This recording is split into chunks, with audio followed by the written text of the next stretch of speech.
Welcome back to another edition of The House that Alan built. I'm Scott Kinmartin, and Greg is not available today. He's actually prepping for the game. We are doing this kind of last minute because I've had a busy week.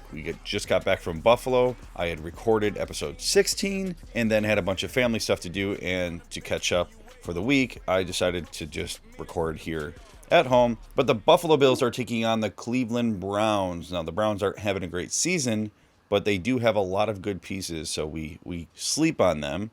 The Bills are supposed to be back at home because of the bad weather and 77 inches of snow. The game got moved to Detroit, and it'll be aired on CBS, and the game color analyst will be James Lofton. He's not very good. I know he's a former Bill, and we love him, but there's going to be minimal replays because he's not good at talking through the live game. The Bills are 9-13 all time against the Browns. Their last meetup was in 2019, and the Bills lost 9-16. The Cleveland Browns head coach Kevin Stefanski is in his third year as head coach. He's been there since 2020. He did work in Minnesota from 2006 through 2019, so part of that was under Leslie Frazier. Deshaun Watson is scheduled to make a return in Week 13, so right now it'll be Jacoby Brissett, who gets his 47th start. He is 17-29 all time. The average time for him to throw is 2.9 seconds, which ranks 27th. He holds onto the ball a lot, so make him hold on to it. We need to get pressure because he's not great under pressure. He is 13 of 36 on deep balls, which is 30th. And when they run play action, at 22.6% of his dropbacks, which is 22nd, he has a 106 QBR on those plays. And they only run screens on 8.9%, which is 19th. As far as the Bills' defense goes, we need to be ready for big boy football because we will be challenged with Nick Chubb. He is a power back. He's probably the best in the league. He will get some. He'll take some heat off of Brissett. Chubb has 611 of his 904 rushing yards after contact. So we need to get to the ball and we need to tackle him to the ground. That's been a trouble or a spot for the Bills where they can't tackle very well. For the last few years, it's been trending in the wrong direction. Chubb has forced 54 tackles, which is the most in the NFL. So as a defense, we need to be willing to adjust the fronts and confuse Brissett on the offense and throw him some different looks. As far as the Buffalo's offense goes, the Bills need to stick to the run game. As much as I love Josh Allen and want him to throw the ball, they still need a balanced attack because Cleveland has a bad interior defensive line and pretty small linebackers. This week, I'd like to get all three running backs involved. That means Singletary, Cook, and Hines. They all need to get more touches, and we need to protect Josh Allen at all costs because Cleveland's defense is solid. Now, they're below average, defensively, statistically, but they have, Jadeveon Clowney. The biggest worry is Myles Garrett. He's going to get pressure. He's going to come after Josh Allen. And we have the highest turnover rate in the NFL right now at 19% of our drives that end in a turnover. That's nearly 1/5 of the time we have the ball, we turn it over. It's unbelievable. Somehow, the Bills have still managed to be third in total yards and third in scoring. So we are in the middle of the pack the last few years as far as the turnovers go. I'm hoping that we can trend out of that. We just need to take care of the ball. As far as Cleveland's defense, their defensive coordinator is not very liked right now in Cleveland. He's basically the reason for their losses.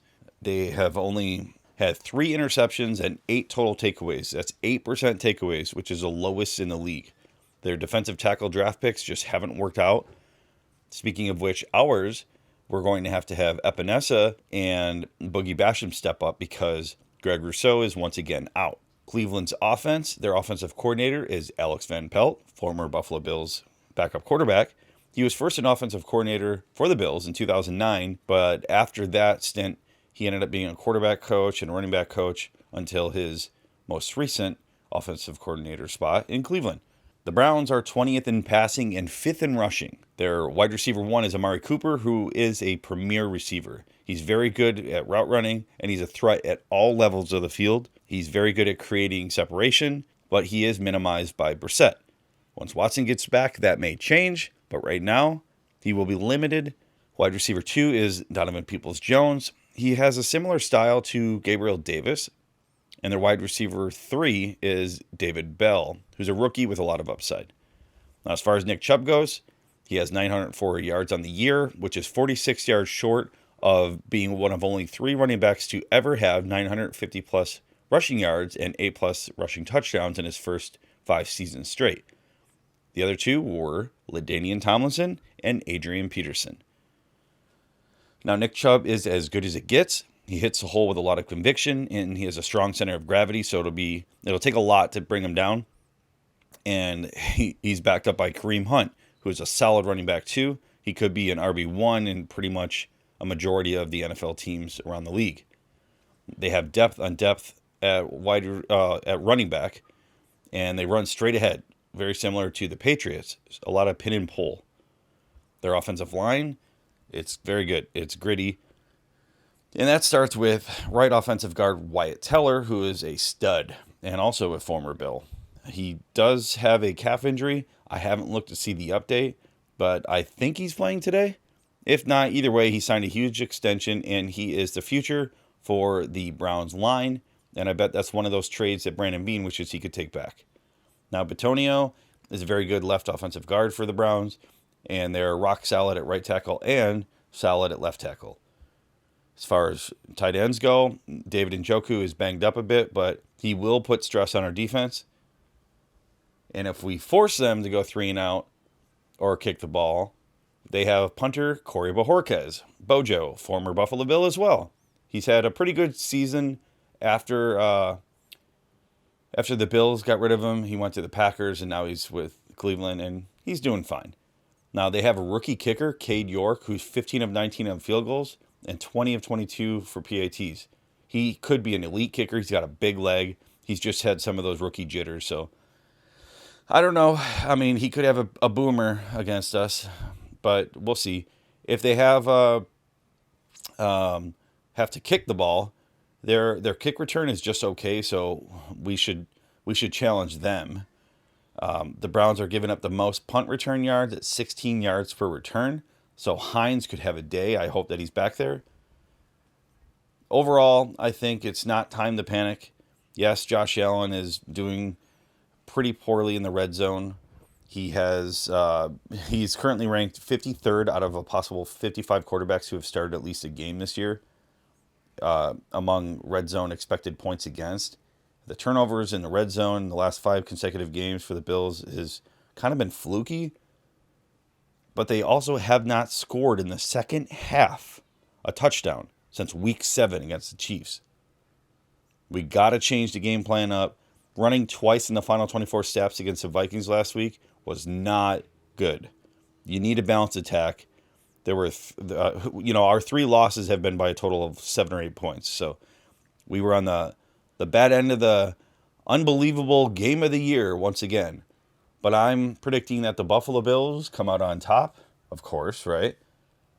30-21.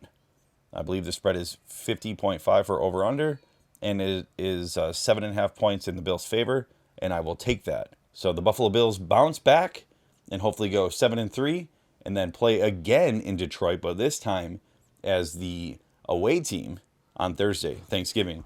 And we will see you then. We'll be back on video. Be sure to download our audio podcast and give it a like. Thanks for watching us on YouTube, and thanks for listening to us wherever you listen to podcasts. Until next time, I'm Scott Kinmartin. This is The House That Allen Built, episode 17. Go Bills!